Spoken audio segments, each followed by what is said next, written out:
మన జ్యోతిష్ శాస్త్రం చెప్పేది ఒకటే, అందులో ఒకటి కనబడుతోంది అంటే డెస్టినీ కనబడుతోందంటే ఆ డెస్టినీలో జరగవలసినవి, ఆ మార్గం జరగవలసిన అన్నీ జరుగుతాయి. అది 10 సంవత్సరాల వయసులో జరుగుతుందా, 20 సంవత్సరాల వయసులో జరుగుతుందా, 60లో జరుగుతుందా, 70లో జరుగుతుందా, 90లో జరుగుతుందా, జరగంది లైఫ్ మాత్రం ఎండ్ అవ్వదు. ఇది అండర్లైన్ చేసుకోండి ఎవరైనా సరే. మీకు చెప్తుంటా ఈ యోగాలు ఉన్నాయని. యోగాలు ఉంటే అది తీరవలసిందే. అయిన తర్వాత లైఫ్ ఎండ్ అవుతుందన్నమాట. సో అది ఎప్పుడు జరుగుతుంది అన్నది మనకు ఇంపార్టెంట్. కొంతమంది చనిపోయిన తర్వాత భారతరత్న ఇస్తున్నారు, కొందరికి బతికుండగానే ఇచ్చే అవకాశం ఉంది. చనిపోయిన తర్వాత అటువంటి యోగం ఎందుకు వస్తుంది?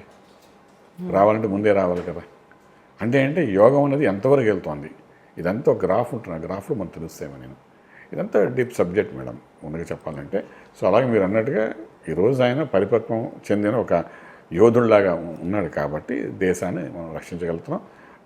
దేశంలో కనీసం మనం ఒక పూట శుభ్రంగా భోజనం చేయగలుగుతాం అంటే కారణం అంటే వేరే ఇబ్బందులు పడకుండా.